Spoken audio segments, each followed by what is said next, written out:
celebratory events taking place all around the country.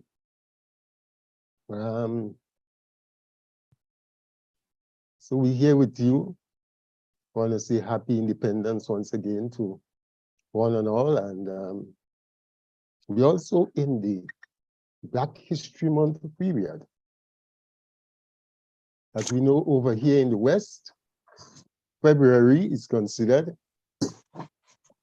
commemorated as Black History Month. And in Europe, in particular England, it is October. So this afternoon, our focus is going to be the essence of our independence. And before I bring in my panelists, I just want to sort of set the tone.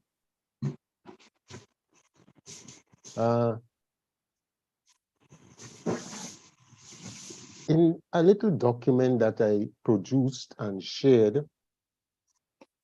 on social media, just to generate some conversation.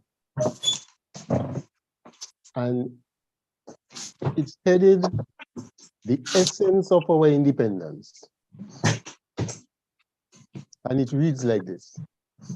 Based on the prevailing practices, it boils down to the following: oil-down cook-ups, dressed in national colors, street parades, church services, cleanups, beautification, parties, platitude exchanges, cultural presentation, speech making, sporting events, and such like.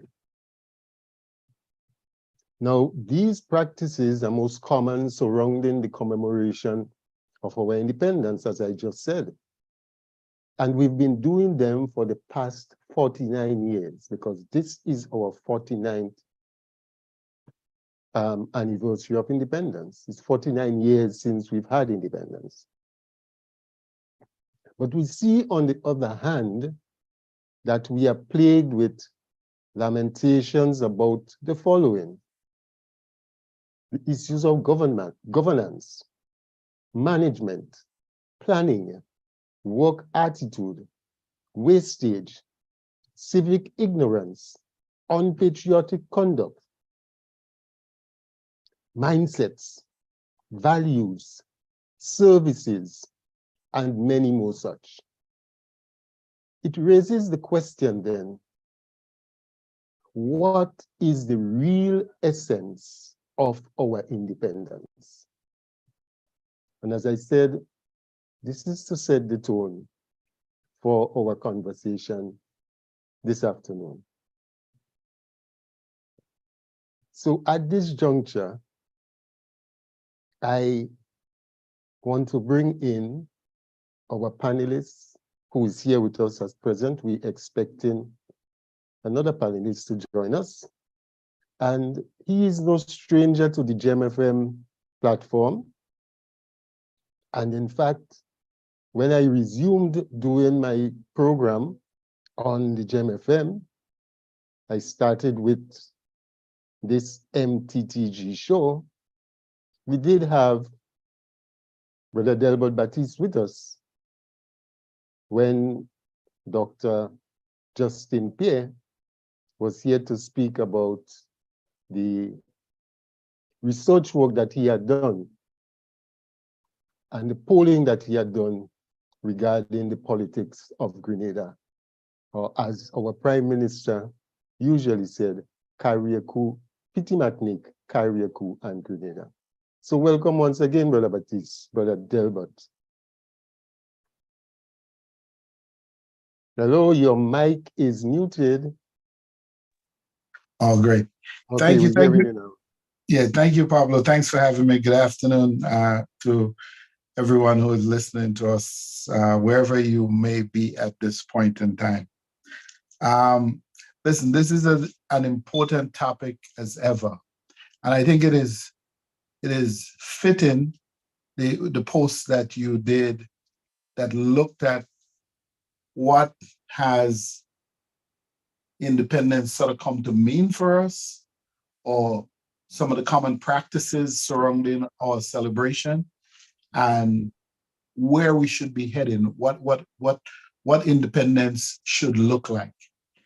And in a sense, I'm going to start by saying I have a complicated relationship with independence. All right.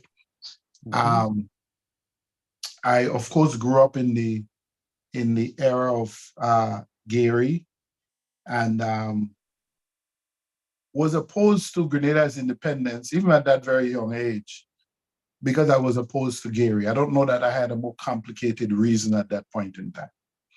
I remember the predominant thing that we feared was that here we are going to be totally on our own, and that folks like myself, who were already suffering from victimization from the Gary administration in high school, we would become real targets. And so said, so done, because shortly after that, I was personally victimized. So I never participated in that. And I even remember one year getting in trouble in school for that. But I had a good teacher, Mr. Mark, who defended me. And teachers play these important roles in our lives because they can see way ahead of us sometimes. And he defended my right to not feel that Grenada was an independent or that I was supportive of it. And during those celebrations, I never participated in them. But I don't know if you remember, Pablo, there used to be something that Gary used to have where they used to take the 50 best students in every school and bring them to this celebration in St. George's annually. And I usually made the list, not because I was the best behaved student, but because I know if I didn't behave, the trouble I would create at home for myself. So I was a good behaved student based on default. And so the only other time that I celebrated or participated in any event surrounding independence was during the revolution.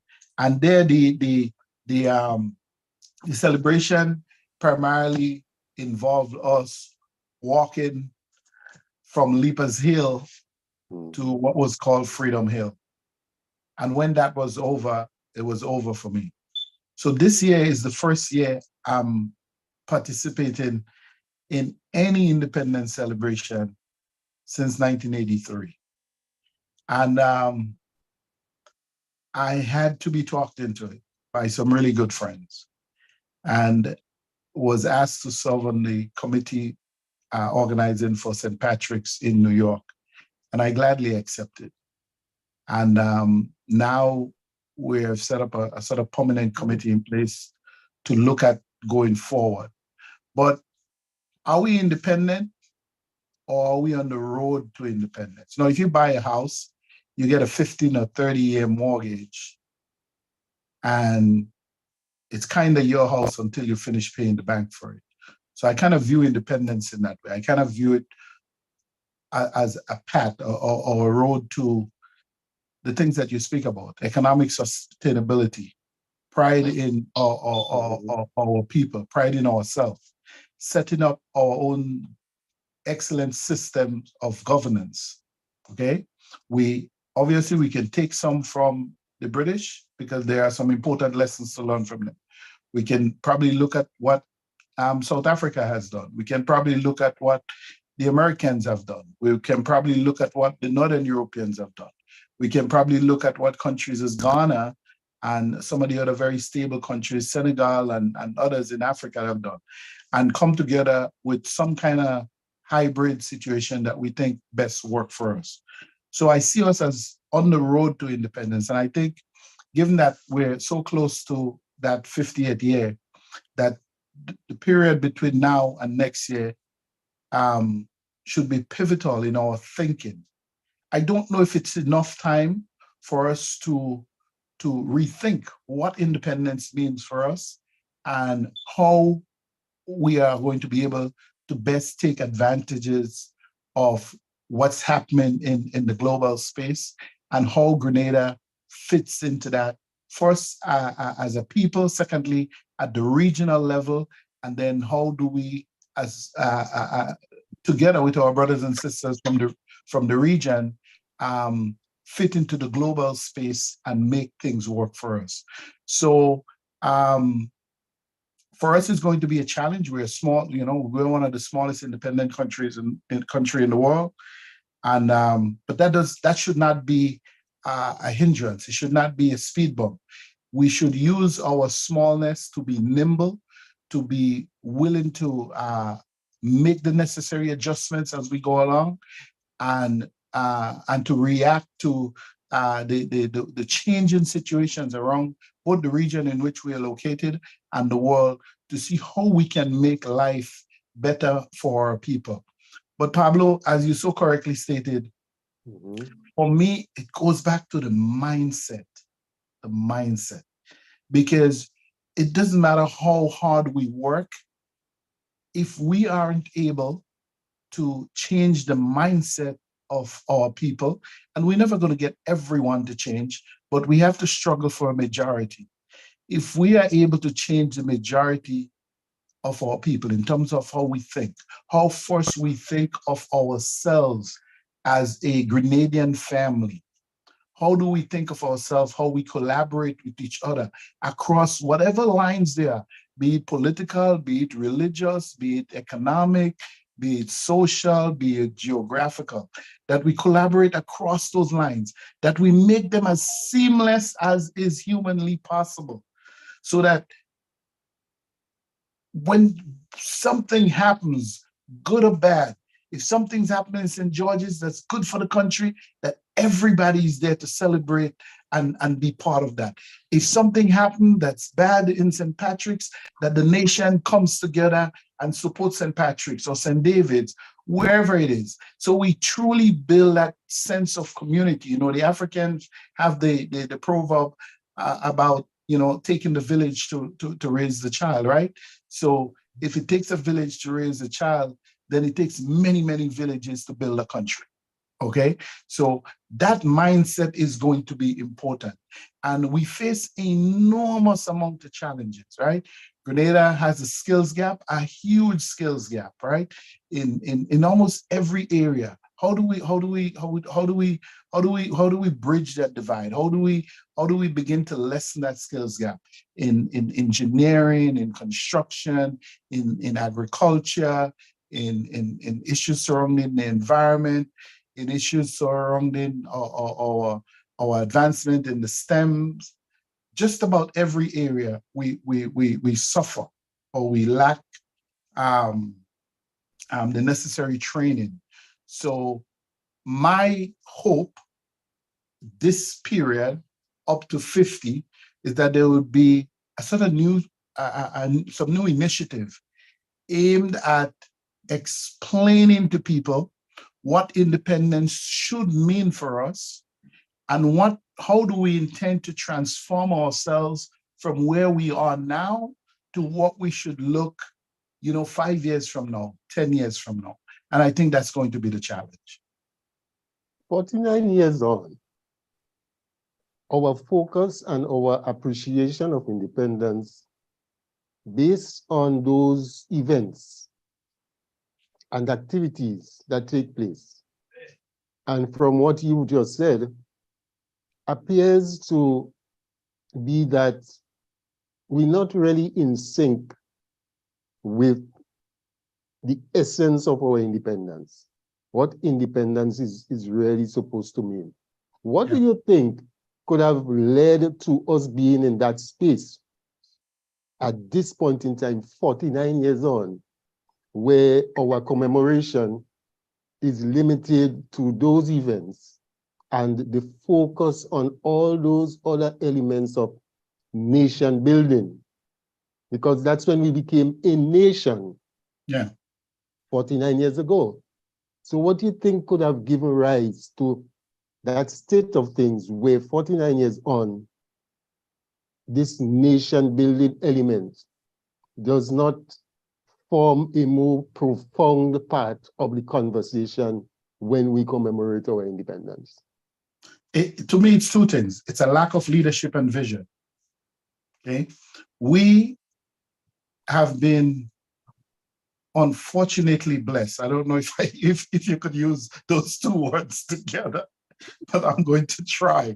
We've been unfortunately blessed with a cadre of so-called leaders.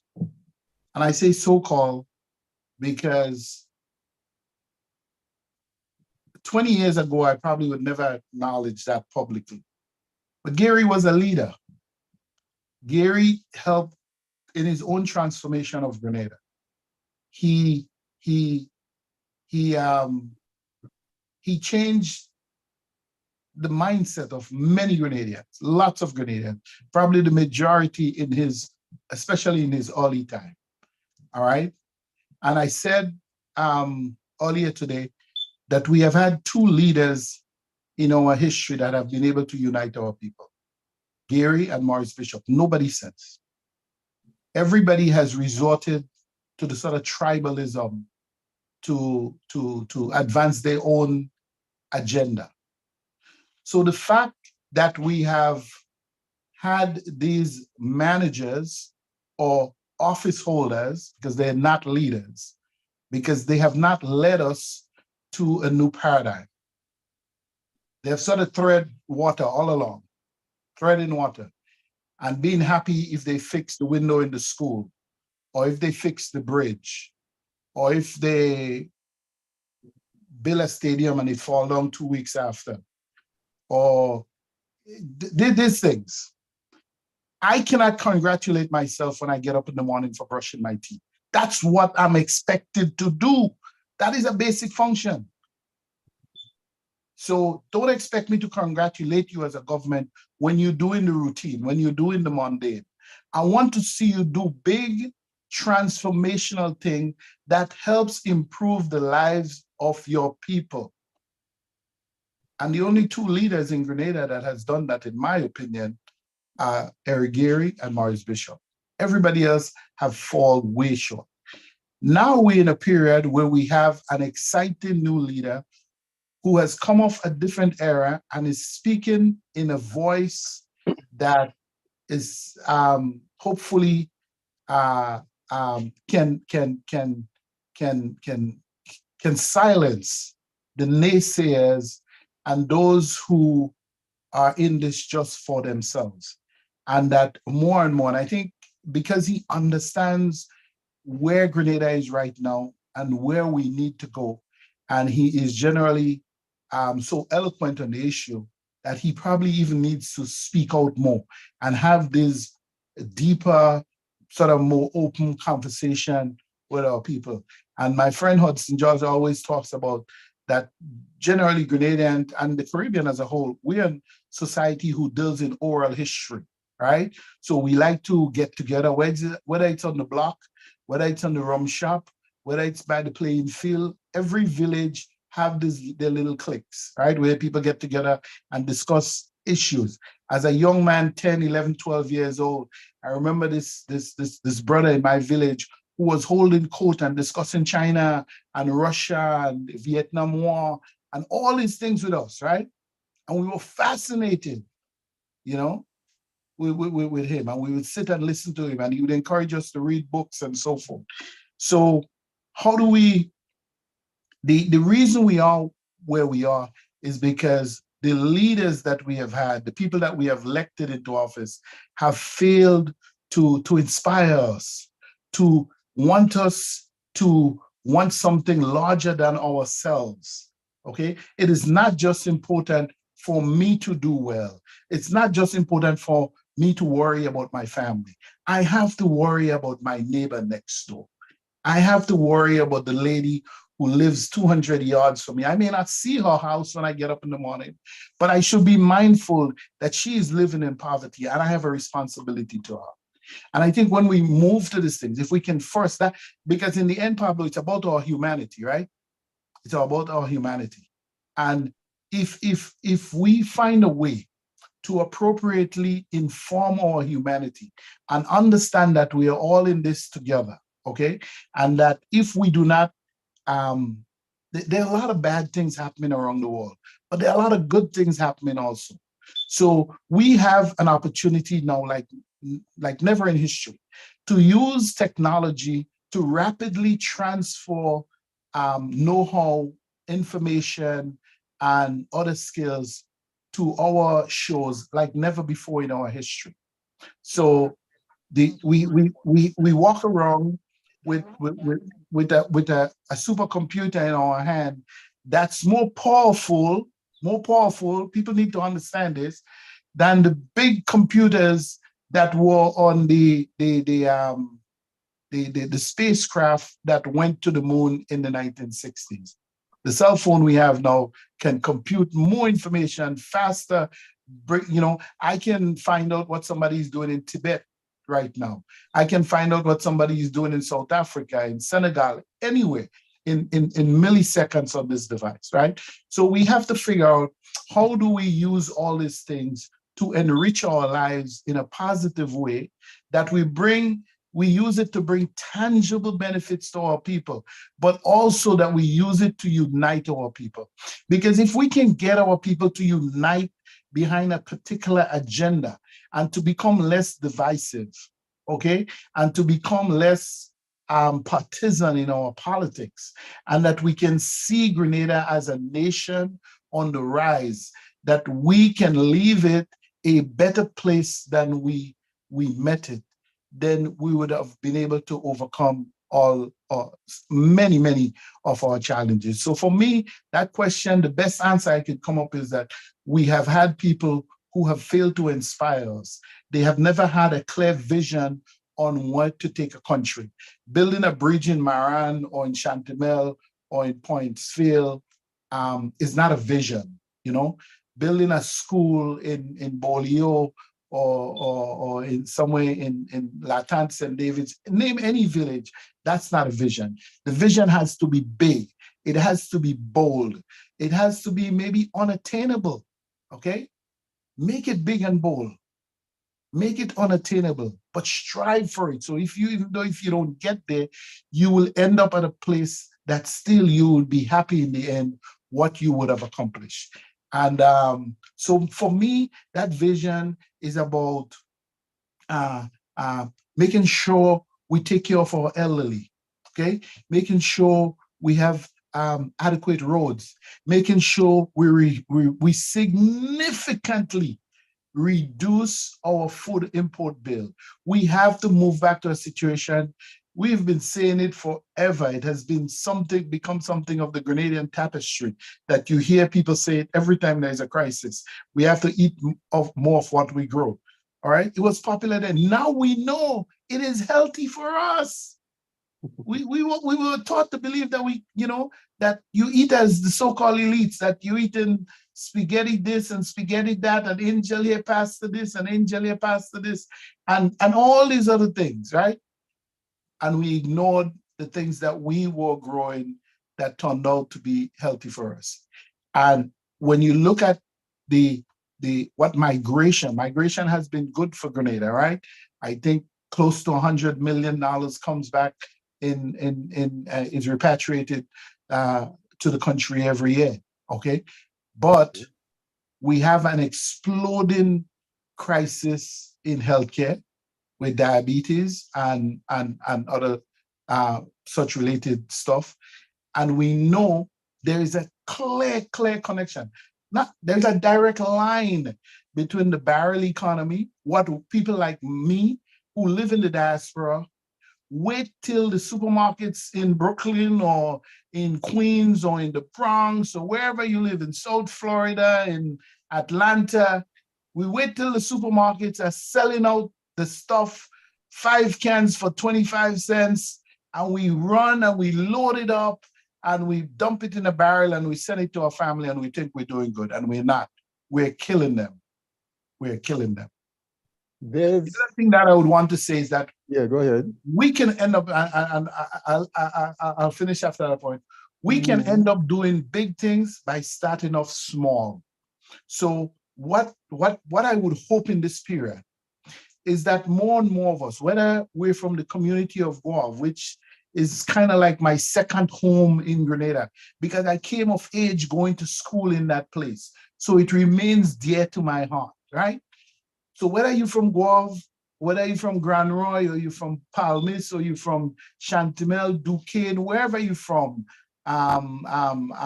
Telescope, whatever brings us together, whatever draws us together, let more and more of us come together as small units, collaborate with each other.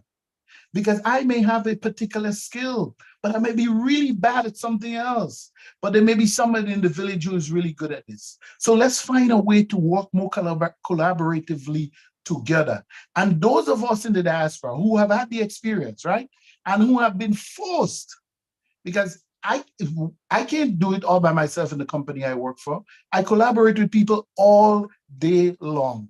And it's the right thing to do. And that's why companies grow. If we do it at a national level, we will see growth beyond what we can imagine right now. So these are the kind of things that's going to be important for me moving forward as we climb that road, as we travel down that path to what I would consider to be genuine independence.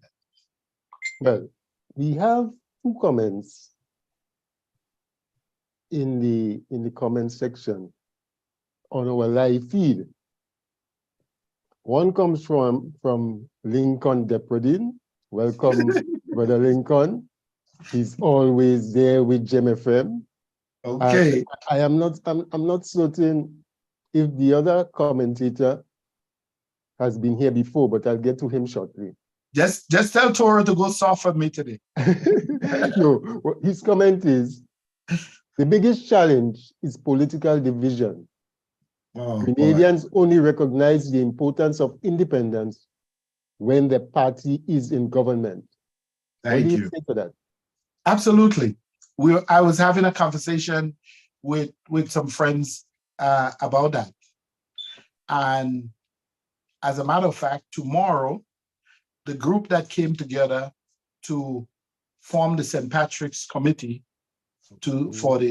as part of the national celebration in New York were all NDC. And when I was invited to the meeting, that was one of the first things that I raised. Where are our friends from the other side? This is not a partisan issue. This is a national issue. So we have a meeting tomorrow to formalize the group now to be part of the 50th celebration and see how we can influence the national debate. And I have made it clear that because they have asked me to serve as the chairperson, the interim chairperson for that group, that we cannot be so tribal that none of us have a friend who is on the other side. I have endless friends in the NNP camp, okay? And we argue, we debate, but we always going to be friends, okay?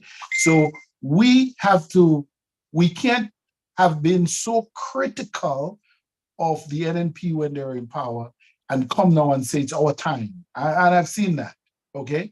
And I call that almost the Americanization of Grenadian politics. So we have to avoid that. And we all have to sort of inhabit that one small piece of real estate. So we have to get politics. And I hope that the Prime Minister and probably our Foreign Minister and other senior members of the cabinet can speak to that in a more forceful manner. And then the intellectual community in Grenada, the historians, the people who have lived through this thing and studied other situations like that in the world and see how much division it has brought to their respective countries. I mean, let's just take it for the United States. It is probably one of the most unhappy countries to be living in currently, right? We have partisan politics. Like sometimes I sit now and I wonder, well, how was this country able to achieve so much when, Pablo, I can't put my head around the thinking of some of the national leaders that we have that are elected today. I can't. I don't know how growing up in Chantemelle, we would have never taken these people seriously.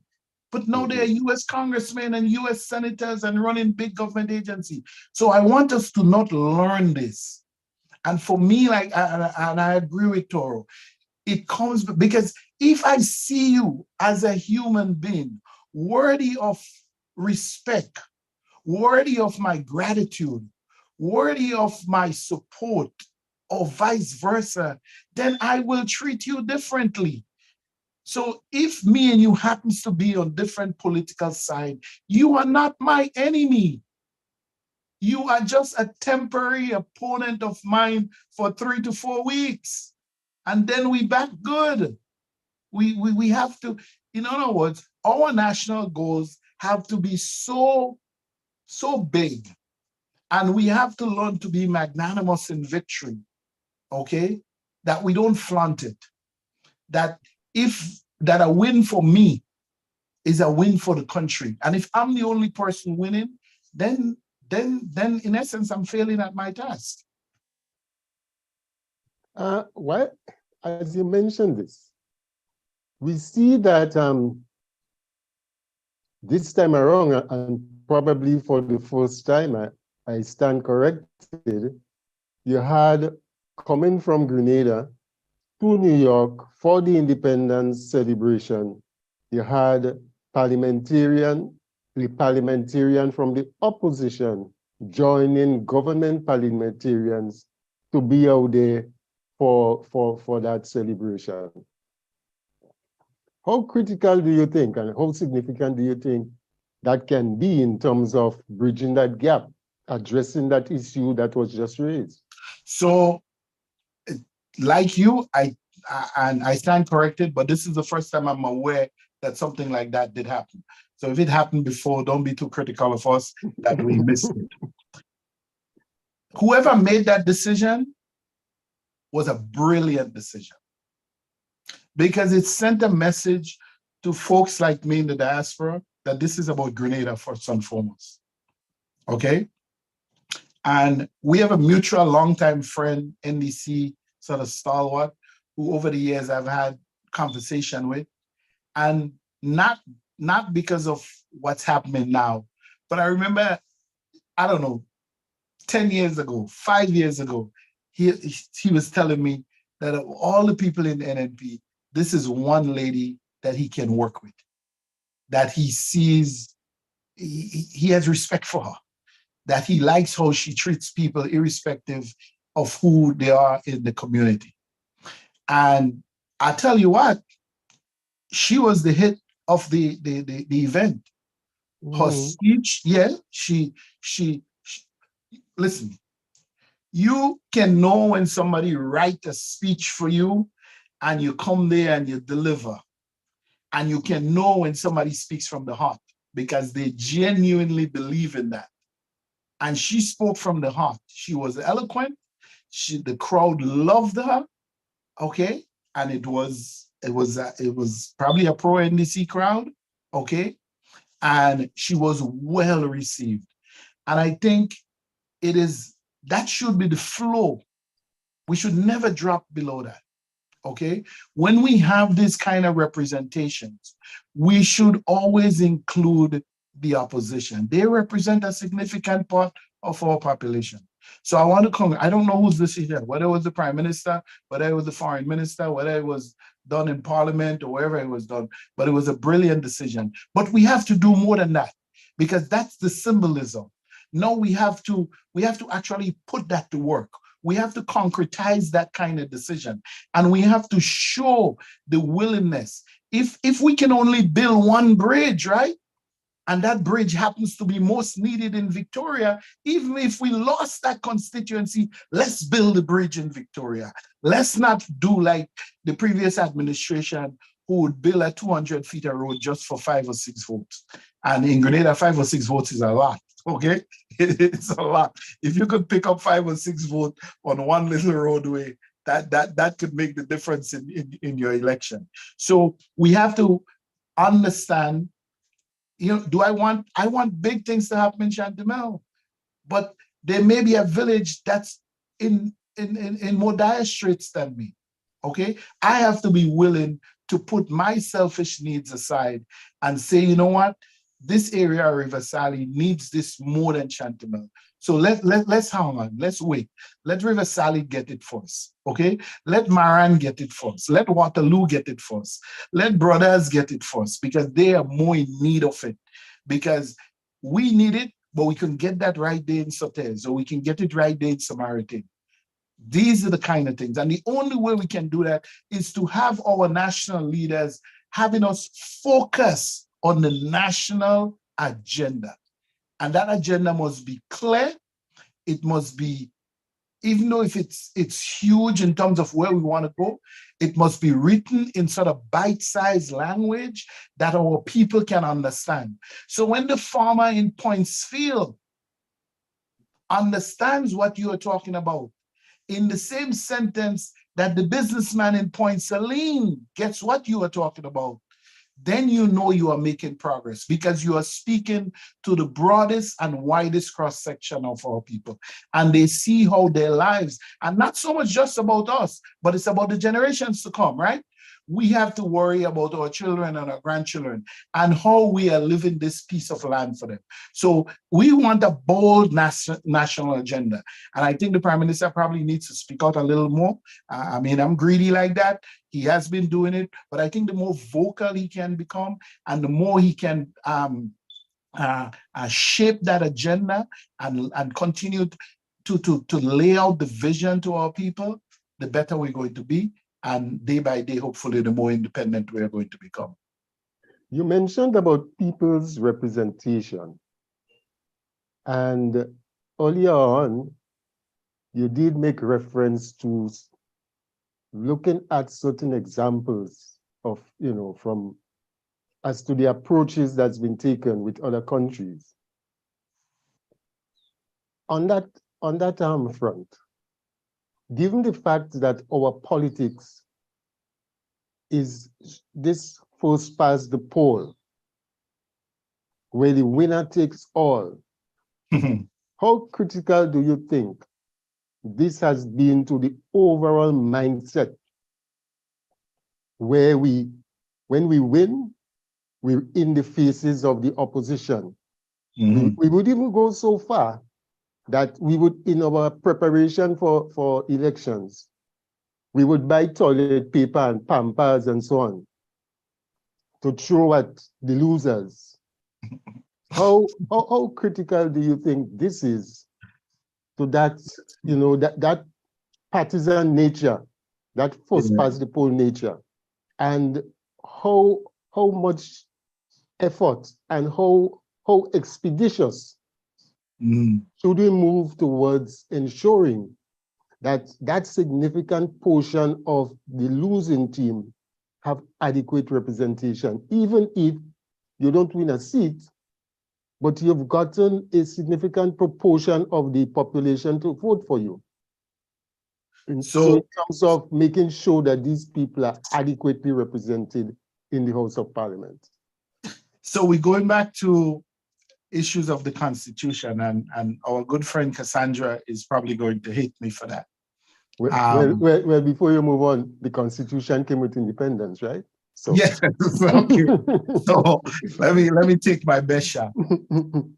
The reality is that, okay, so for people who know me, I've been in politics all my life. All right. But I read the US Constitution before I ever read the Grenada Constitution. So that's on me. But it's also on the people who educated me while I was growing up. Nobody saw it fit to teach the Grenada Constitution in school. And we had civics. I don't even think we have that now. Okay. No, all right. That same teacher I spoke about, Mr. Mark and Mr. Ferguson, who left us recently, one of the most brilliant teachers I ever had. All right, taught me in Standard 4. And when we left 4th grade, there were so many of us who felt that we could rule the world after that. That's how inspiring he was, right? He wasn't aggressive. He was Mr. Cool, chill out, but he captivated our minds in that class and told us about stuff that we could only dream of, all right? So how do we do this within the context of our Constitution? I, for one, have always believed that the Constitution is an illegal document and that it should be suspended, and until we could put one in place, we govern ourselves by accepted norms.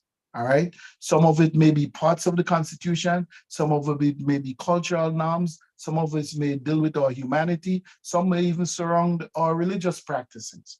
Okay. But I don't know how you can adequately develop a country without a meaningful constitution. Because if we are to accept that document as the supreme law of the land, and it so significantly limits the participation of sometimes 40, 45% of our people, is that really a constitution geared towards our genuine development? Or that the British were just tired with us, so they just wrote something and imposed it on us, right? So obviously we're not in a situation now where I think this new government should tackle a new constitution. I think the first thing that they have to do is to look at the state of joblessness in the island and see how we can move to create jobs. But what I would do is that I would continue to tinker around the edges. I would push the envelope on it, all right? And no growth happens in the comfort zone. So we'll continue to push the envelope. Other things that we can do that may, in the clinical sense, seem to violate the Constitution, but that it is good for our people. We have a lot of that. And that kind of representation, because you had zero opposition in the last 10 years, all right? But yet still, the main opposition party, which is now the current government, was commanding 42, 45% of the vote. So these people had no say. So we have to look at something in any new framework where we have at-large candidates, so that everybody is represented. If you want 40% of the vote, you get 40% of the representation.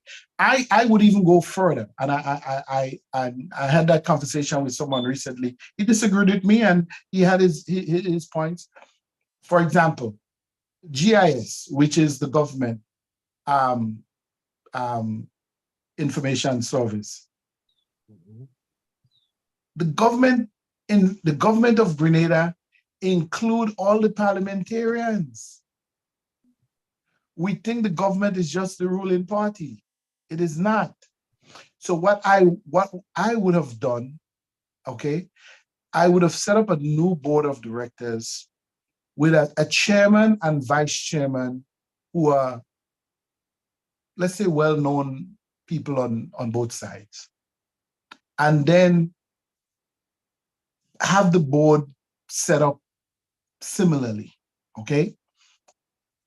And then have the programming where you invite the opposition to come in and help with the programming. So everybody is hearing both sides of the issue and that they can make decisions based on the best information.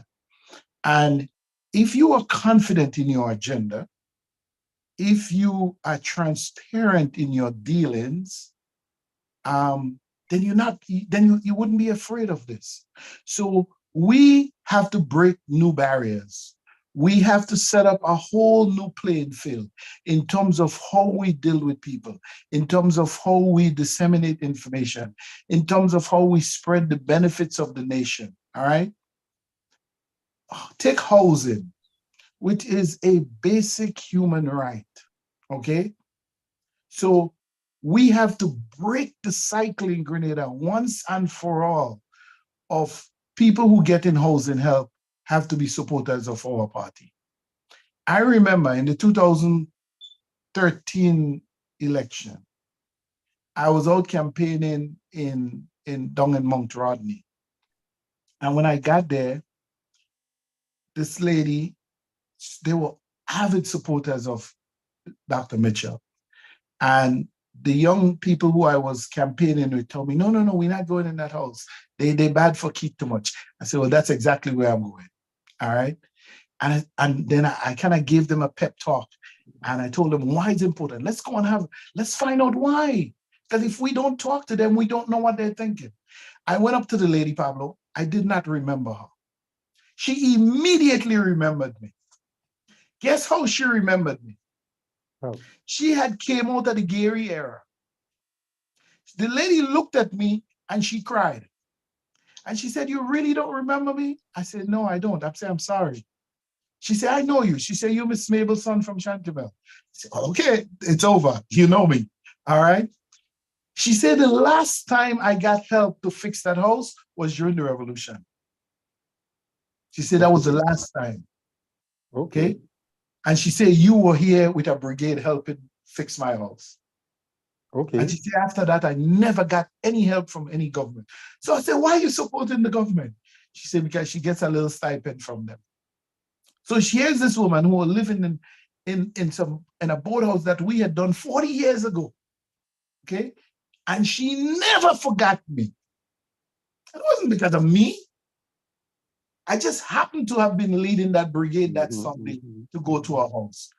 But that so improved her life, her quality of life then, that she never forgot it. And Ken, our friend Ken, my friend Ken, tells me the story of the finance minister in Suriname, who they knew each other in Cuba. And he tells this story in Suriname when they were building the houses for, the least fortunate among the population. And the decree came out from the president that this is going to be purely on need. Whether the people supported us or not, that's irrelevant. The people who are most in need, they are the first to get the houses. And this lady who was in this area, who were known opponents of him, they started in that area. And after they had done the first couple hundred houses, this lady came to him and she said, you have no idea how good it feels that when it rains, we all don't have to gather on one corner of the house to not get wet. Wow. Or when the sun shines blazingly hot, that we don't have to gather on the other corner because there is no window on this side, there is no galvanized, so we have to gather on the other side to shade this from the sun. And she closed by telling him, you have my support for life. Wow. Okay. So these are the criteria that I want to see my nation involve itself in, that we help the people who are most in need. Now, you see all kinds of stories on Facebook now, on social media, about how the NDC is walking away from the poor and they do this and I have one sentence for them. Are you talking about the poor and dependent that you created for 25 years? All of a sudden, now you worried about the poor? You weren't worried about the poor before because you kept them on a string. You kept them on a stranglehold for your own political gratification. All right. And now there are financial adjustments that has to be made. You worried about the poor. So for me, one of the most solemn responsibility for government must be for us to take care of those who are least fortunate among us, irrespective of their political beliefs, their political leanings, who they voted for, or any of that. Let's use as our gauge our humanity. And if we do that, we're going to be okay. Considering the fact that you are the interim chair of that group in out there, and the role that the diaspora plays in terms of contributions and so on, what role do you think that your group can play in assisting to change those mindsets that need to be addressed? You know, and what's your particular focus as interim chair of that grouping? So that's a heavy lift, Pablo. I know. Well, you pick up the load, you know, so you have to have the strength to carry it. Well, the funny thing about this group is that I know everybody in the group, but I was not like close friends with everybody in the group that came together. But there were about 3 or 4 members that I speak to regularly. And one of them reached out to me and she said, you know, you got to come and help me on this. Okay, I need your help. I know you can help me. And I said, okay, you know, I'm doing this as a friend. And we were able to organize and come together. We started the thing 2 weeks before the independence. So we were able to represent St. Patrick's well. And after the event, I posted, we created a chat group and I posted a message congratulating everybody and so forth. And then she answered it by saying, because I talked about formalizing the group, and she said, you know, thanks, I really appreciate you coming and helping out and whatnot. And by the way, I'm suggesting to the rest of the group that you become our interim chairman. And I was like, so it reminded me, Pablo, of the days during the revolution when they would just pluck you out from anywhere and say, you're in charge, get it done, all right? So it was one of those moments. But my goal going forward would be for us to determine our individual strengths within the group. And one of the ways that we can help for moving forward and influence the our folks back in the homeland is what do we post? Are we always divisive? Oh, okay. Do we try to have mature conversations with our families back there? And what if we disagree with them? Do we let them know that, hey, I'm not smarter than you, I'm not more than you, but I've had the opportunity to live in a more developed society. And I have seen things that work and I've seen things that don't work. And I've seen things that pulls neighborhoods apart and communities apart. And I've seen things that bring us together and make the community a better place. So I'm asking you to hear me out. So we have to have this conversation. And one of the mistakes that those of us in the diaspora who have had some experience, who have a sort of broader understanding of what it might take to unify a country, sometimes we don't listen to our people, all right? Because they have real concerns. They're not stupid. They may not have had our exposure, but that doesn't mean they don't have goals for their family. So we have to learn to listen to them and to meet them in that space where they currently exist. And then after we fully understand their plight, after we fully understand how they live, how they struggle every day, what are their goals for themselves and their children, only then can we pull them out of that and take them to a different place. If you don't understand how people live, you'll never be able to help them because you'll never be able to relate to them. So my goal in the group would be that. Let's see how we can involve people because I don't want a top-down approach. And one of the proposals I'm going to be making to the group is that we have, when we sort of form a support group in St. Patrick's. So what we are talking about here, it's immediately transferred back to the homeland and they see how they can benefit from it. Because part of the presentation that St. Patrick's did for that celebration, we collaborated with some well-known cultural icons in the village who advised us, right?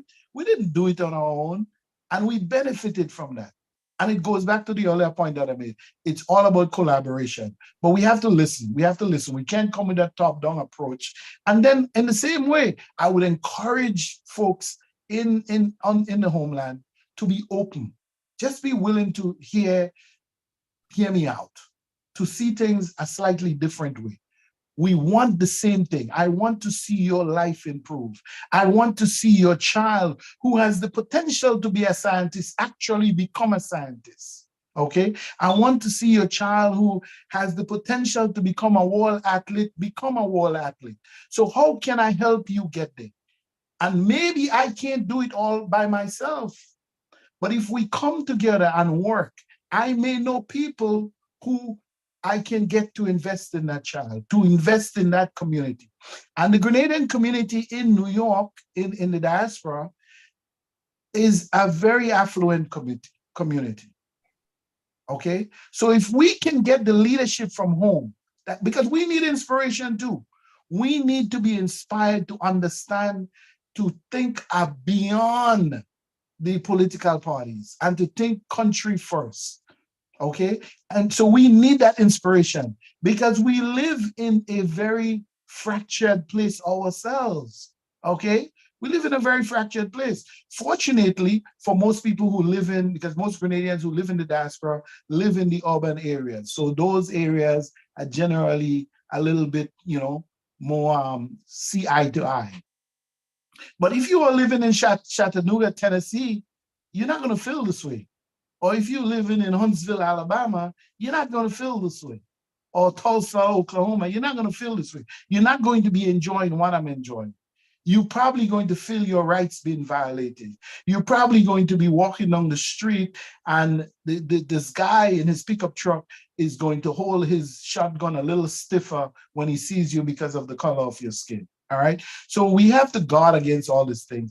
And it's all about collaboration, listening to our people and asking them to be open to ideas that we want to bring. And the other thing, Pablo, is that we can't just wait on government to do everything. The intellectual community, the scientific community, the religious community, the people who are interested in social development, we all have to find pathways. We have to create this amazing vehicle that where all of us can get a seat that we can ride together in the same direction, building this country. Because if all you have is economic development and you have no social, no cultural, no other, you're not developing. If all you're doing is building concrete roads and some big concrete structures that in 5 years costs more to maintain than cost to build, you're not doing development. We have to take a holistic approach. So that would be my approach to the group. We have already identified about 6 or 8 people in St. Patrick's who we're going to be collaborating with. And I know there's a call put out by the I think the current member of the National Independence Committee going forward for people to get involved. That's what we're going to do. But I'm going to be pushing the envelope because I mean, that's my cup of tea, So I'm going to challenge people and force them to do better, because at this stage I have no time for nonsense. I'm not wasting my time on anything if it's not going to be productive, whether it's for me or my people. Anything I'm doing, I have to see benefits from it, and I have to see the people who I'm claiming to represent also get some of that benefits. So that would be my approach. Speaking of pushing the envelope and not wasting time, collaboration, investment, given some of the conversations we've been having on GEM FM here, and you know what I'm referring to, do you see your group in there can be used as a model for what can be accomplished by making certain inputs into local small business, creative investments in your community? Music to my ears. Based on the conversations we've been having. Music to my ears. I have told my group and individually, and posted on the chat, that between now and next year, we have to set up a small business in St. Patrick's. Whether we find a group of young men, set them up in a cooperative, and have them start to farm rabbit, have them start to plant tomatoes, have them start to grow goat, but we can come together put a couple $1,000 together, work with somebody in St. Patrick's. And I know people who I can work with. I know people who I can work with. And I know people who are prepared to mentor that group right there. And I'm willing to travel as often as I can to come in and work with them and get their systems in place. But I have told the group that this cannot just be a talk shop. We have to do something concrete.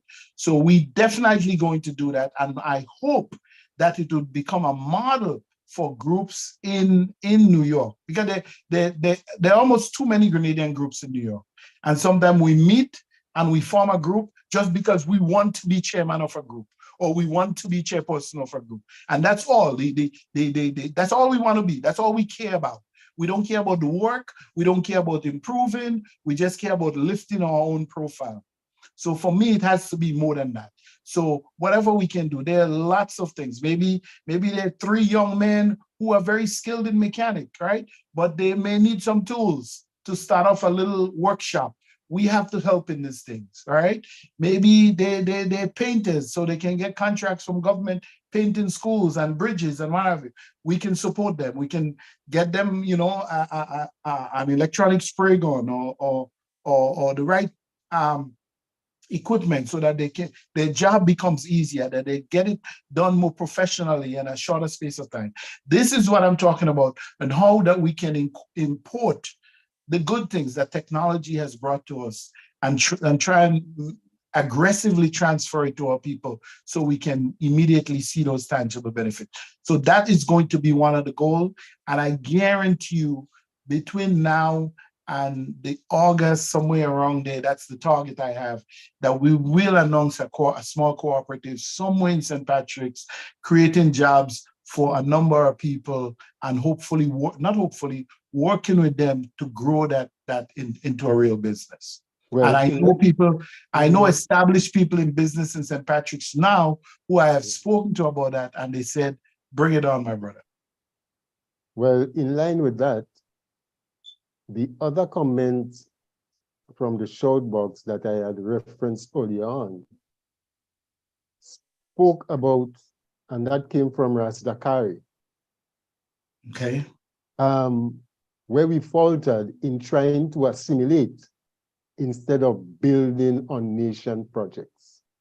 You know, so I felt necessary to bring that to bring some focus to that right now, because that seemed to have been one of our shortcomings since the fall of the revolution.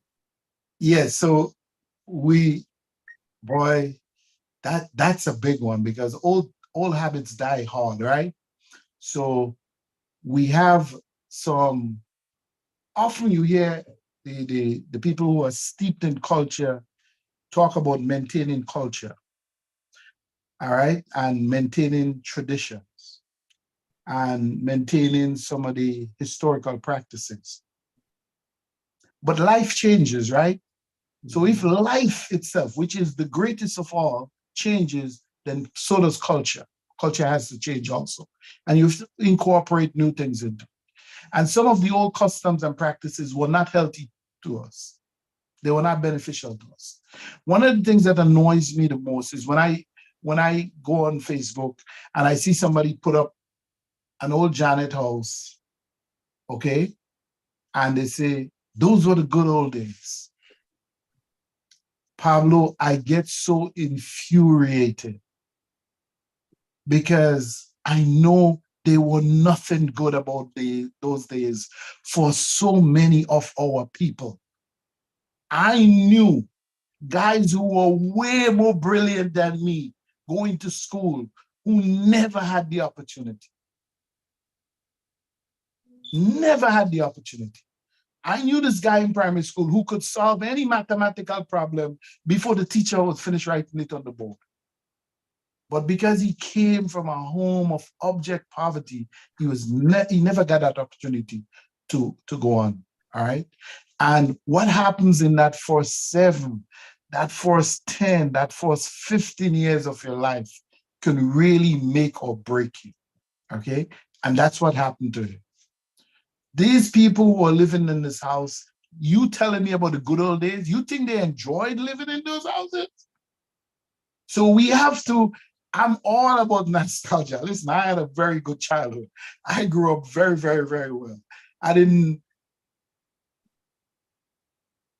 know what hunger felt like until I was living in the United States. I was working and going to school, and I was coming from school, had no time to eat. I had to rush to work to be on time, and no time to eat, start my shift. And I remember about 6 o'clock that evening, I got this severe pain, and I'm like, "What happened to me? I'm young. I'm in those days. I'm still running. I'm doing all. What is happening to me?" And when I got my break, I went and got something to eat, and about 15 minutes afterwards, I felt better. And I was like, "Holy crap! I was hungry." Okay. And I remember calling that night when I got home. I called my mom, and I just said, "Mom, thank you." And she didn't, that was it. I was just that first phone calls to Grenada were really expensive in those days. So you're not staying on the phone. I just said, "Mom, thank you," and my mother was the kind of person who didn't forget. So a few years after that, she was up here living there. And she said, "By the way, what had happened that time you called?" And I'd kind of forget. And she had to remind me. And I tell her the story. And she just looked at me and she just laughed. She just looked at me and she laughed. So I was fortunate. But I saw many people that grew up in my village in real poverty, okay? And you know what warms my heart more than anything else? Is when I see some of these folks that I knew in my village who grew up real rough and they made it. That gives me a joy like you can't believe, okay?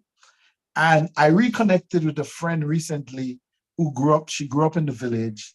I don't even know if we were close friends, but I knew things were really bad with them because when I was in the shop, my mom used to, when you're selling saltfish and all these other things, you would cut out the tail and what have you, and the parts that don't look good.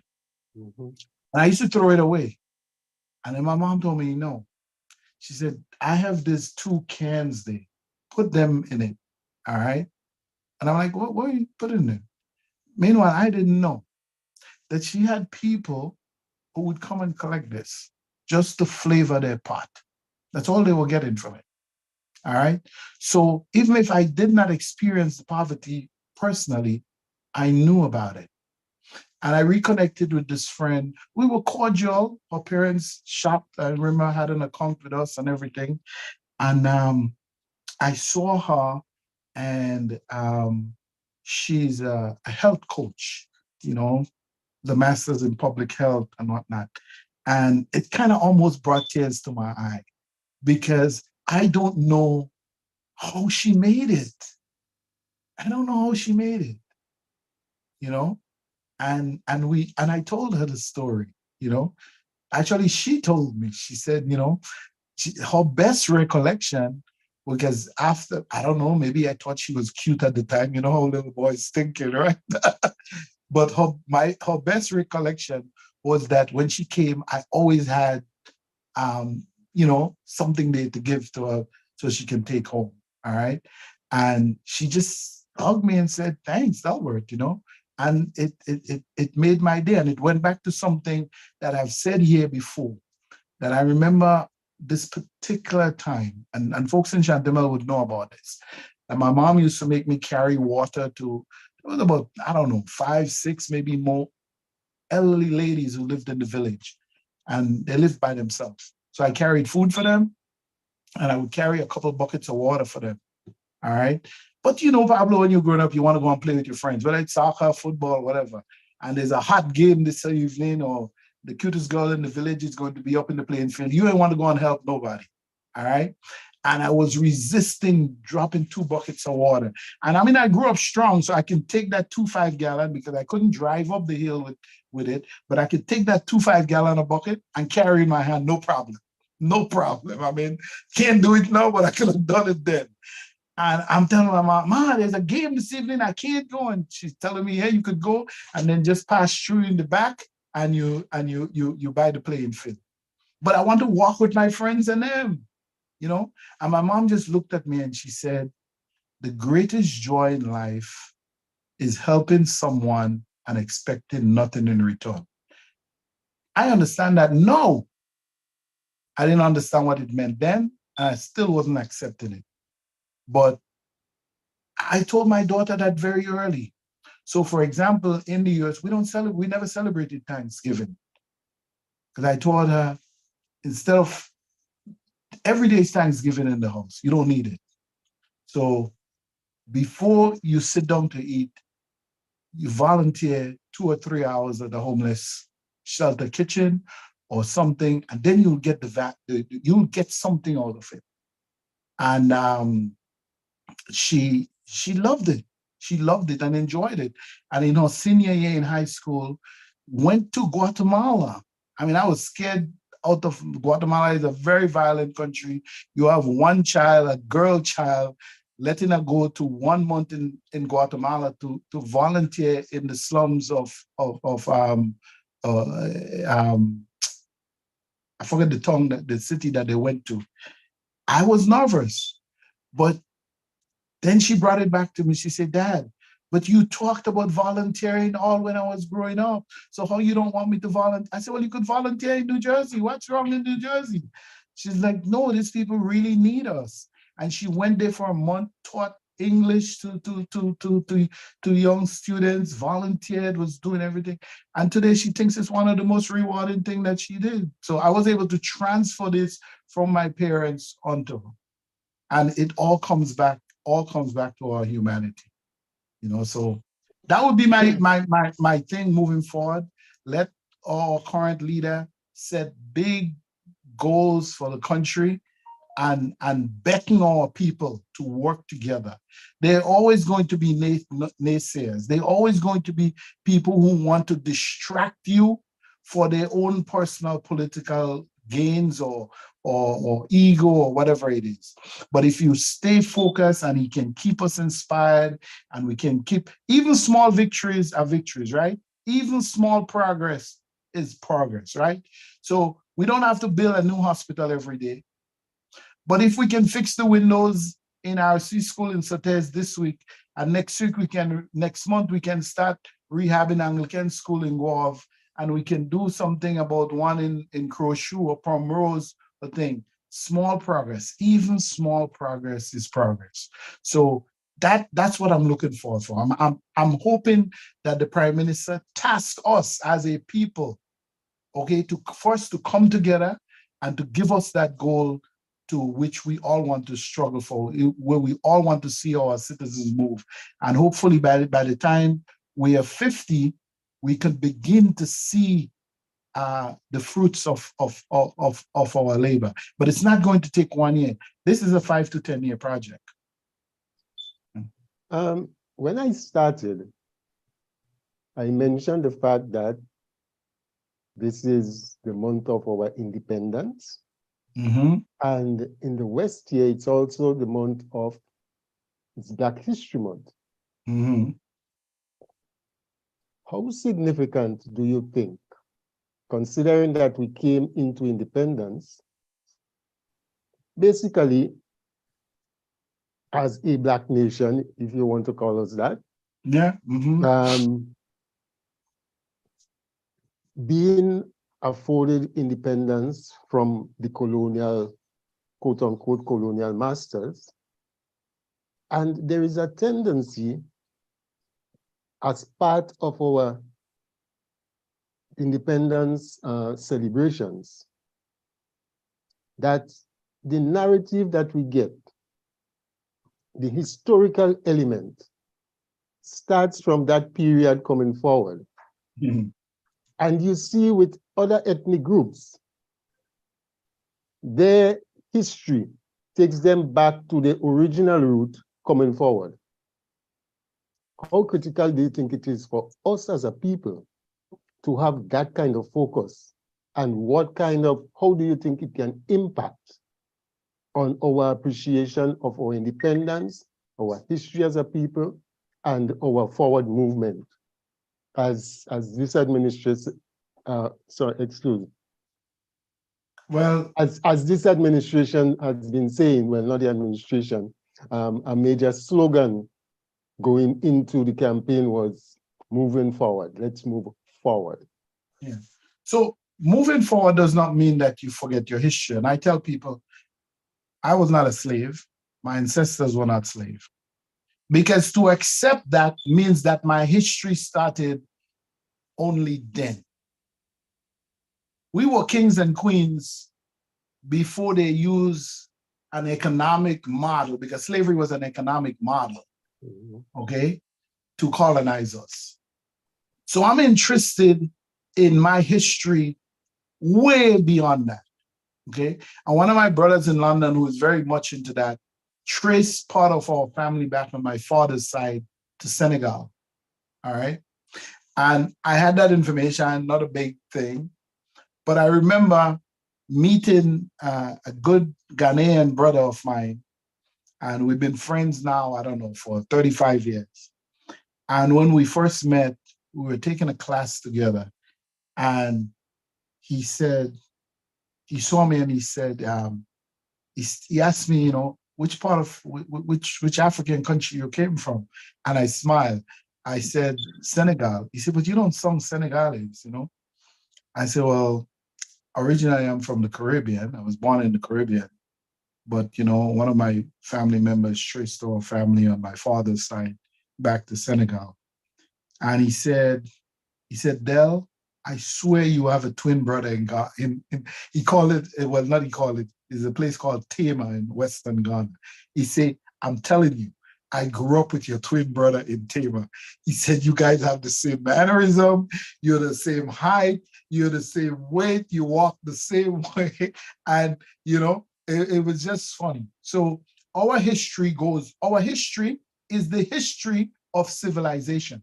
So more and more, we have to learn that, and we have to teach it to our young people. Why do you think there is this huge push in the US now by the governor out of Florida to suppress Black history? Black history is not just Black history. Black history is American history, because this country was built on the back of our ancestors. So they have this huge push now, okay, where anything Black, anything inspiring, they don't want anybody else to know. Even study the history of something that we just went through, vaccination. Didn't start in the West, started in Africa. The first vaccine, the first concept of vaccine developed in the US happened in the early 1800s in Massachusetts at a hospital, where the janitor who had come from Africa and was a sort of, you know, village doctor there, okay, they had this patient suffering from this thing, and doctors couldn't figure it out. And in his cleaning, and all of a sudden he strikes up this conversation with the doctors on how this thing should be treated, right? And they're looking at him because he mops the floor. What do you know about that? But one doctor decided, this makes sense. This makes sense. Let's try it out. And that is the history of modern vaccination in the West. And he never got credit for it, all right? He never got credit for it. So our history is important that we tell the whole story. Some of it was good, some of it was bad. But let's be real. If you took Black people away from the world, it would become pretty boring real fast. There isn't a field that, given the opportunity, that we don't excel in. Just name it. You give us the opportunity to go in there.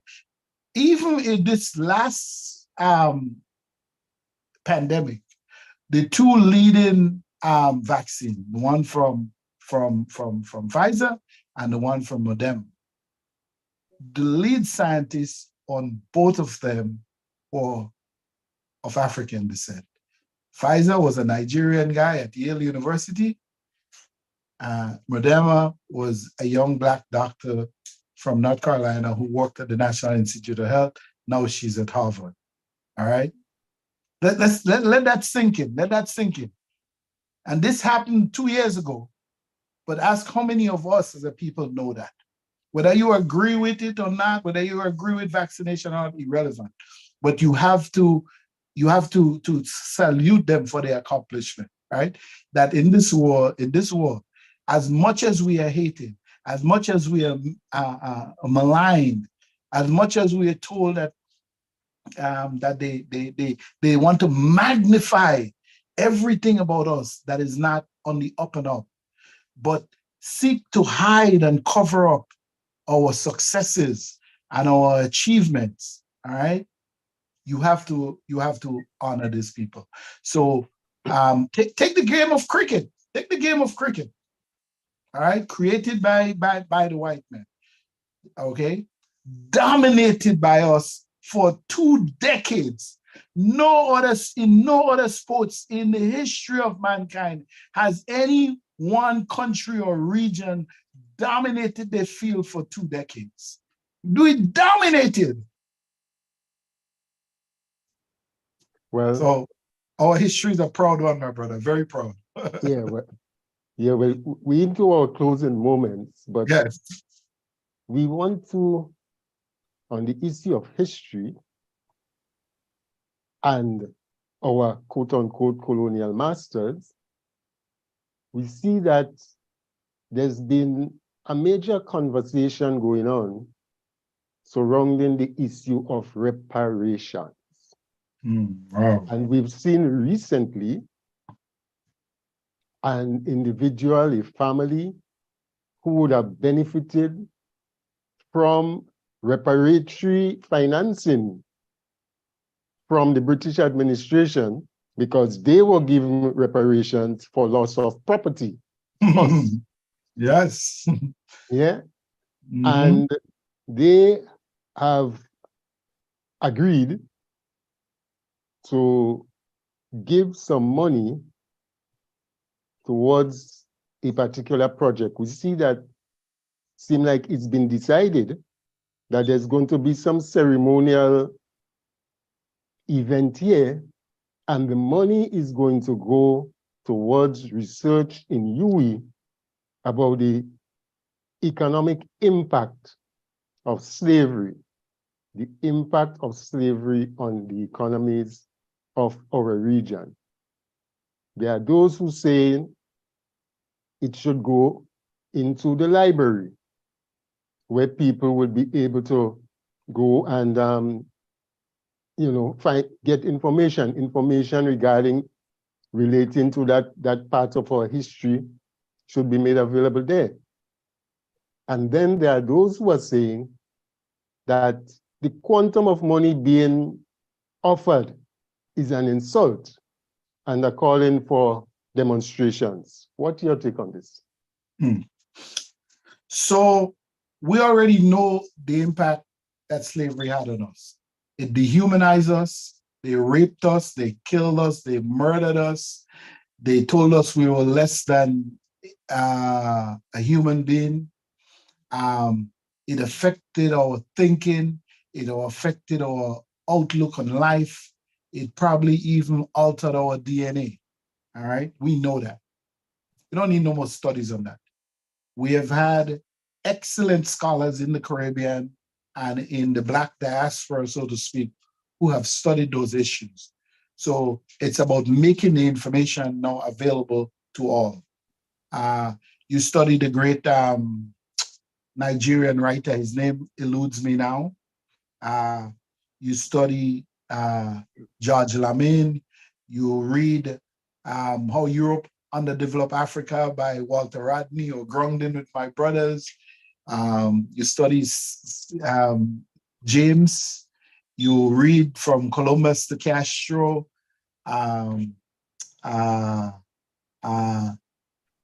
There's a professor here in the US I think, I hope more and more Grenadians would listen to Professor Eddie Glaude at Princeton University, Michael Eric Dyson. So that research has been done, Pablo. Okay. Okay. What this family wants to do is to put their name in one of our premier institutions, to get their name there, saying that they underpin that study. I don't know, and I can't blame the current generation of that family for what their ancestors do. I think it's a good gesture that they have decided to sort of step up and say, we recognize the evil that was done in our name that afforded us that excellent standard of living. So my approach would be to ask, in consultation with this family, to ask that family to lead a group, because they all knew each other, they all intermarried, okay? And to see how they can use their connections out of Great Britain to put together a larger fund. And I think it should go into some things practical.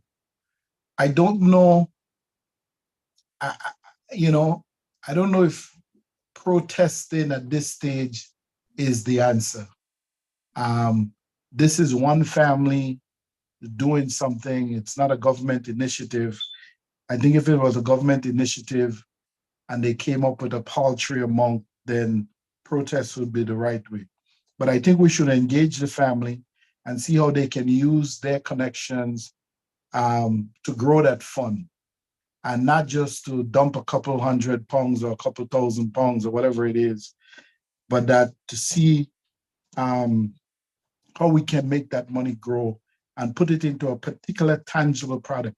So whether or not is the library in Grenada, and what libraries were 50, 60 years ago, 100 years ago, it's different today, or something tangible that people can benefit from. That would be my preference, but we should push the family to do more on our behalf, so to speak. And sometimes we don't always need to be confrontational to make progress. Sometimes genuine engagement, because to a certain extent, I'm very tentative about giving people credit when they have this late come to Jesus moment in life. I'm very tentative about this. They didn't just find out about slavery recently. They didn't just find out about the atrocities committed in their name recently. They have known that for many, many, many, many generations. So whatever is happening within this family now, it's probably a young member of this family. You'll be surprised how this came about, right? It could be a very young member of this family who all of a sudden ended up in a class at Cambridge or Eton or London School of Economics or University of Edinburgh or Southampton, any one of King's College, any one of those great education. They ended up in a class with a brilliant young Black person from the Caribbean or Grenada, and all of a sudden they realized that we're not the demons that they took, that she realized, he or she realized that these people are not demons. This guy is brilliant. He's good at this. He's good at that. He is assimilated. I find him interesting. And they go home and start to talk to their parents about this person. They may have even invited him for dinner or something, and find him or her totally engaging. And all of a sudden, it shocks their system, and they said, we got to do something more. It could be that those kind of moments. A lot of these things happen out of this kind of engagement. So I will engage the family. I would engage the family, and let's see how we can build on it. Maybe they have connections. Not maybe, they definitely have connections that, we can double, quadruple this and make it into something else. We need a library. We need a really good building to hold a national museum. We need all this stuff. So These are all areas that we can look for engagement and collaboration. But that would be my approach to it. Well, online here, you have a vote. You have a vote for to be added to the list of potential candidates for the Republic of Grenada. And that's coming from Lincoln Depredin, because he said we can't be one-dimensional in our justice struggle and be able to fight on different fronts. So you've just been designated to be a candidate for the Republic of Grenada. So I'll serve together once Toro volunteer to serve along with me. But listen, I am at a stage in my life now where whatever happens, I'm going to be okay. So my life has to mean something more than just that. You know, I genuinely want to do things that lift people up. And I don't want to serve on any committee that's a talk shop. I don't want to serve on anything where people are just doing all that political masturbation. I don't want to serve on anything where we're just grandstanding. As a matter of fact, a couple of years ago, I decided that I didn't want to serve on any national committee in Grenada. I would only do St. Patrick's, not because I'm selfish or anything like that. But my thing is that I grew up in a robust St. Patrick's. I grew up in a vibrant St. Patrick's. I used to, Pablo, you know, Shaper School. We got up from school 3 o'clock. We were the latest, right? I used to leave Shaper School 3 o'clock and go and hang out in Sotels, all right? And get a good 2 hours good at hanging out until 1 or 2 people see me and I know they're going to call my mother, so I head for Chantemelle, right? Now, 2 o'clock in Sotels, the tongue is done. It's finished, all right? I don't know. So I'm saying that to say this. I want to be part of the revitalization of my parish. Because if I can't help my neighbors, then I'm not worthy to go and speak on any national issue. But I'm going to continue to speak out on issues because I think about these things. I've always thought about it. I don't know if all the ideas I have are going to work, but I've had ideas, and then sometimes I have conversation with people and I'm able to I'm able to sharpen that idea. And the only way we do that is engagement. But for right now, I want to focus on what I can do in St. Patrick's to see how I can lift that community. I found out, I don't know, about 5-6 years ago by a study from the Caribbean Development Bank that per capita, St. Patrick's produced the most successful people in Grenada. And I was like, really? If we did that, how come the parish has dropped so much, you know? And then when I thought about it and I looked around St. George's and people who were in leading position, and I saw 5-6 major organizations in Grenada headed by guys that I grew up with in the village, I was like, and that's just my village. I had to think and say, yeah, maybe that survey is actually correct. So I want to do that. And when I would have been satisfied that I would have made an impact in my parish, then I can think about how I can duplicate that on the national level. Okay. So I committed myself to do 90 minutes today. So I have to get off. Okay. Yeah. So any final words before we close? One thing I want to raise with you though. You mentioned about time spent in certain discussions early on. You know, the young people and this guy that used to share stuff. When I was growing up, that was a normal routine, something in the area where I came from. Yeah. You share something now that's more than a paragraph. and you are told, boy, young people now don't read. Mhm. How do young people grow intellectually if they are not readers? Ha. And what does that say? Or how would we position ourselves? Let me ask it this way. What kind of leaders then would we producing from young people who do not read? So that's on us. The fact that young people are not reading, we can't blame the young people for it. We have to blame ourselves. When I was growing up, to a certain extent, I thought reading was a punishment. Because anytime my mother saw me idle, not doing anything meaningful, her answer to everything was go get a book. It's a book. Yes. And at first I resisted, but then all of a sudden you read this really fascinating book and you realize that you can travel the world in books, and then you got the appetite for it.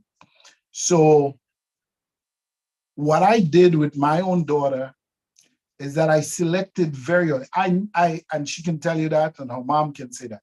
I never bought my daughter a toy, a doll, nothing. And Pablo, I never bought any toy. Okay, all I bought was books. That's it. Christmas, you get in books. Easter, you get in books. Whatever it is books. You know, and she took such a liking to them. All right. And then when it was time to select a junior high school for her, we were lucky and we selected a junior high school that the principal taught that with, she said, listen, this kid's gonna have the time to be scientists, they're gonna have the time to be whatever they wanna be. But if we don't teach them to read right now, they're not going to be any of that. And when in the interview process, I heard the principal say that, I'm like, that's where my daughter is going to school. So I kept giving her books that I had read. Some of them were way beyond her grade level, but that's what I had. And then I would question her about it to figure out whether she was reading them. And at first, I could tell that she's skimming through them. And then when she started to come to me with questions about that book, then I know she's reading it. And by the time she got to junior high school, she was such an avid reader, and the school insisted on it. More importantly, every day they came home with 20 new words that they had to learn to spell and the meaning. And the next day, there was a quiz on it. The first couple of weeks, she struggled, okay? And because she had come from a kind of different school, sort of more lazy fit. So she struggled for about 3 weeks. And she was very upset that she was not getting, because she's a little bit of a perfectionist. And I kept telling her, I said, just keep at it, just keep at it, just keep at it. Pablo, after about 3 weeks until she graduated, she never got anything but 100, every single one. I used to wake up, I'm talking about a child who was 9, 10, 11 growing up, all right? I'm waking up in the morning to go in the bathroom and I'm seeing the light in her bathroom on, all right? And that was her safe space, okay? And she would go in that bathroom there and study her words. There was sometimes she fell asleep in the bathroom with her book open and she's writing, and she had a tape because the principal also was big on pronunciations, right? So she would have this tape that she would pronounce the word and play back to herself. And when my daughter got to college, as a freshman, within 3 months, she was appointed assistant editor for the college newspaper. And I saw an article that she wrote, and the tears could not, they just came. I couldn't control it. I was so proud of this little girl. And that goes back to my parents insisting on me reading. The only way I knew how to be a parent was what I learned from them. I insisted on her reading. She locked out, went to this sort of semi-private junior secondary school. At one time, she got a six month a sort of assignment. She used to go to school for half the day, and the other half of the day she spent at the New York Times newsroom. Imagine, little black 12-year-old child at the famous New York Times newsroom, intermingling with things and learning how to write. And I mean, that kind of exposure, was just priceless. So it's on our responsibility to encourage it. And I'm glad you said that, because a couple of years ago, I had an idea that the government should put a big box at the airport and encourage us when we're coming in to bring in 1 or 2 books, and we drop it in that bin. And whether we're going to develop a library system again, or we're going to donate those books to school. But I have gone to some of my friends' house where I saw them throw away books. And I'm like, how could you be throwing away the books? How could you throw it away? So if we could have these things where we say, if you're coming home, bring 2 books with you, drop it off at that bin at the airport, we'll appreciate it. Bring a bottle of over-the-counter Tylenol so that the government don't have to spend money. It costs us nothing. These are the kind of things. That's the kind of hue. I want us to really, in everything that we do, introduce the human factor, because it might seem less to us. What? $5, $10 for a bottle of 250 painkillers that cost so much in Grenada for a family who can't afford it. But all of a sudden, now the government have 500 bottles and they can distribute it to the people most needy. You don't think that changes lives? It does.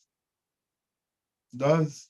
Well, and on that note, we will welcome some closing comments from you, and we bring this evening's proceedings to a close, because our other guest, for one reason or another, was not able to make it.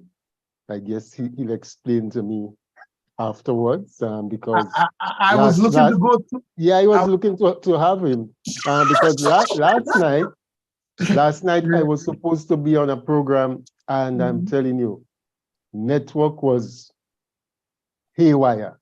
I couldn't. I was trying to send WhatsApp messages, and they were not going through to say, well, look, I'm having difficulty, and so, and I had to get it sorted out. So for about 12 hours, no, since before 10 last night, it would have been sometime during the early evening. Yeah, I had no connection until about after 10 this morning. Yeah. So yeah, that happens. I mean, even here we struggle with issues of connectivity sometimes. Listen, I would just close by saying, to ask those folks who's looking at this now and who's going to see it on YouTube or wherever, for us to strive for a greater humanity, for us to strive for something larger than ourselves. And that the sooner we grasp the idea of what community means, the sooner we move to that sort of central space where we accept, or we realize that my success is rooted in you, or vice versa, that I'm invested in you succeeding, and you also are invested in me, and that the whole concept of to sort of break down what the Grenadian family means at a very granular level, that we cannot succeed on our own, that we need people. I struggled tremendously with algebra in school. And one of my friends who always helped me out with algebra was an unlikely sort of candidate, People would probably pass him on the street and not think much of him then. But he was a brilliant young sort of mathematician. And we became friends because of that, and are still friends today.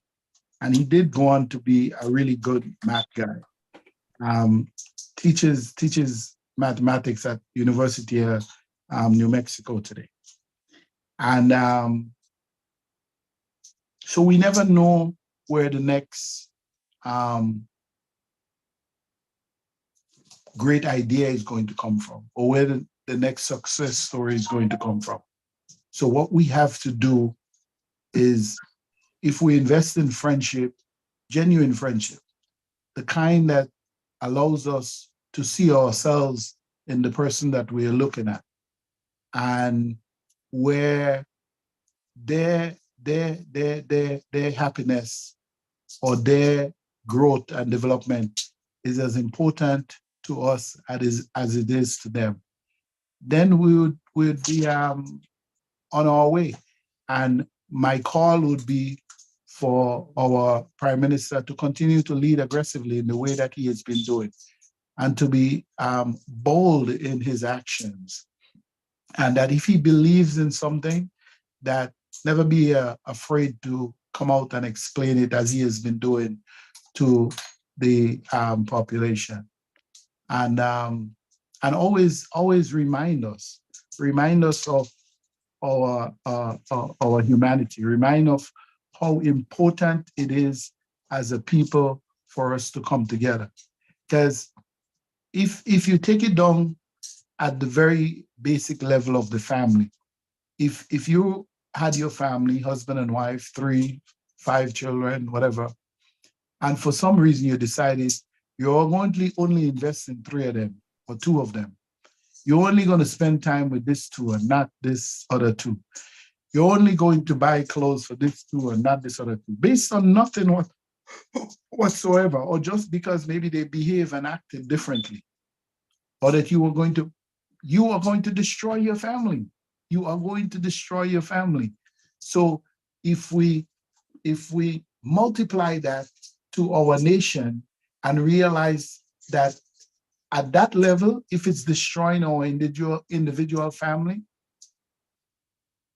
when we take it to the national level, it's going to destroy our country and it's going to stagnate us. So let's put our humanity first.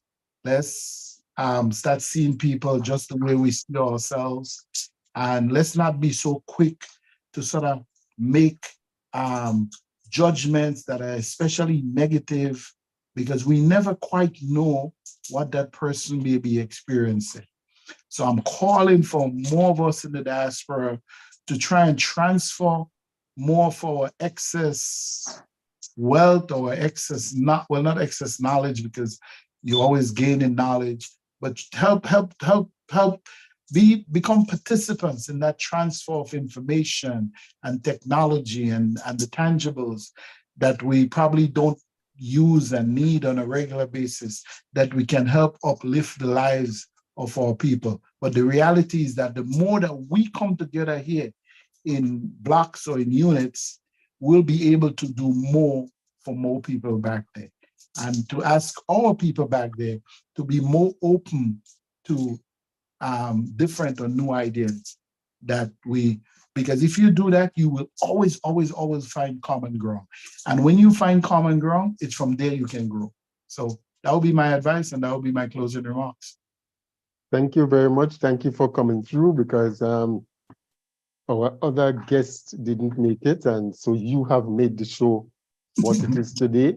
I really want to say thank you also to those who joined us, and the people like Lincoln Depredine and Ras Dakari, and so who made comments in the chat room.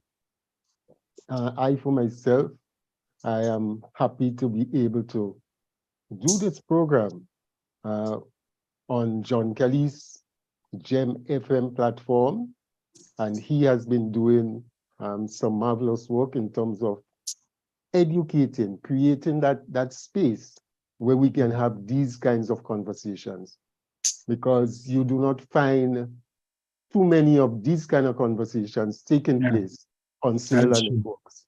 Okay, so encourage other people to visit FM on a Absolutely. Saturday afternoon for Absolutely. the Message to the Grassroots program, Yeah. the MTTG show.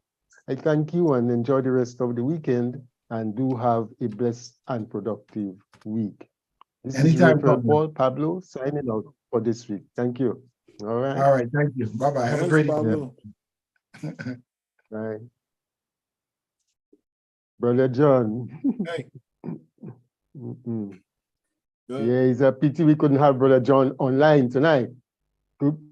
Pity he couldn't join us, because I know he would have had some very salient issues to add to the conversation. All right, all the best. Bye-bye.